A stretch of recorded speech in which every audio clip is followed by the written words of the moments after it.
Good day, everyone. I am Siti Fairoza Alonto, and my report falls within Title 7 of the Book 2 of the Revised Penal Code. In this presentation, I am going to discuss Chapter 5 of the title. Now, Section 1 of this chapter is Infidelity in the Custody of the Prisoners, which covers Articles 223 to 225. Article 223 is conniving with or consenting to evasion. The elements of this crime are four. First, offender is a public officer. Second, he had in his custody a prisoner. Third, such prisoner escaped from his custody. And fourth, he was a connivance in the escape. So, for example, if Pedro, the custodian of a detention prisoner named Gino, allows the latter to escape, Pedro is liable of infidelity. Now, if Pedro was bribed in letting Gino go, there will be two separate offenses for that matter. Now, what if Pedro permits Gino to obtain a relaxation of his imprisonment? Say, he lets him eat in the guardhouse. In this case, Article 223 is still already committed. Note here that it is not necessary that Gino actually fled. The mere fact that he escapes the punishment of being deprived of his liberty, thus making the penalty ineffectual, already constitutes evasion. Therefore, it is infidelity on the part of Pedro as the custodian of Gino. Article 224 is evasion through negligence. The elements of this crime are three. First, offender is a public officer. Second, he is charged with the conveyance or custody of a prisoner. And third, such prisoner escapes through his negligence.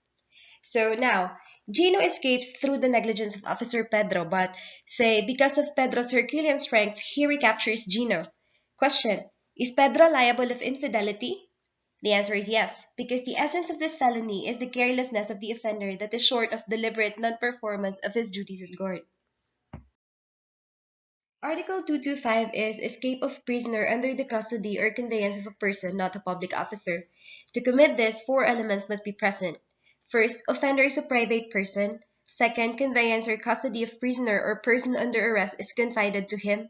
Third, prisoner or person under arrest escapes. And fourth, offender consents to the escape of the prisoner or person under arrest, or that the escape takes place through his negligence. Note here that the offender is a private person and not a public officer, but because a public duty was entrusted to him, he too can be held criminally liable under this title. So, for example, if Pedro was shot while chasing Gino, so Pedro entrusted the job to Sinio, a private person, and Sinio connived with Gino, or through the former's negligence the latter was able to escape, then Sinio is liable under Article 225. Take note, however, that the crime of infidelity in the custody of the prisoners can only be committed by the custodian of the prisoner. So if Nika, the wife of Sinio, is the one who connives with Gino for the latter's escape, then the crime committed by Nika will not fall under Article 225. Now on to Section 2 of this chapter, which covers Articles 226 to 228.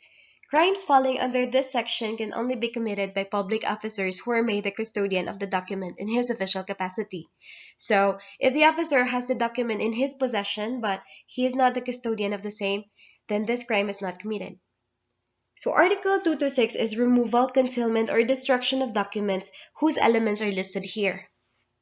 Under this article, the crime of infidelity in the custody of public documents may be committed in three ways. First, by removal. For example, Officer Joe transfers the folder of documents from the records section to the library, and it cannot be located when Marie comes to secure a copy of it. To warrant his guilt, however, since the mode of committing the crime is by removal, the act should be coupled with criminal intent or illicit purpose. The second way of committing the crime is by destruction. Here, it is not necessary that the document is completely destroyed, as a simple obliteration of the same would warrant Officer Joe guilty of committing Article 226. And then the third way is by concealment. Here, it is not necessary that the document is totally concealed in a place where it cannot be found, as merely not forwarding it to its destination constitutes concealment of the same. So, if Officer Joe does not deliver the public document to its proper place where it can be available for inspection, reading, or even just for obtaining information, causing a breach of public trust, then Officer Joe is guilty under Article 226. In all of these instances, however, it should be noted that the subject document must be complete. So, if Officer Joe removes, destroys, or conceals a document that is not complete in the legal sense, say it is not signed by the proper authority, then Article 226 is not committed. Article 227 is officer breaking seal and its elements are listed here. Under this, the element of damage is not required. It is enough that the officer breaks the seal on the document or permits the seal to be broken. For example, if Officer Joe breaks the seal placed on ballot boxes under his custody, he is liable for violating Article 227. This is because in breaking the seal, Officer Joe violates the confidence or trust reposed on him. Article 228 or opening of closed documents is the crime committed by a public officer who has custody of closed documents, papers, or objects who opens or permits to be opened the same without proper authority to do so. For example, if Officer Joe opens supposedly closed envelopes containing election returns, even if no damage or intent to cause damage has taken place, then Officer Joe already violated Article 228.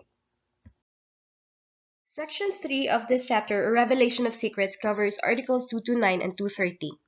Secrets refer to any information which is not supposed to be publicized or known without the approval of the proper authority. Article 229, or Revelation of Secrets by an officer, can be done in two forms. The first form is by revealing any secrets known to the offending public officer by reason of his official capacity. And then the second form is by wrongfully delivering papers or copies of papers of which he may have charge and which should not be published. As examples, Prosecutor Sam commits the first form when he reveals the evidence to be presented to court. And then Secretary Anna commits the second form when she discloses a copy of the decision of the court prior to its promulgation. Article 230 is a crime committed by a public officer revealing secrets of a private individual.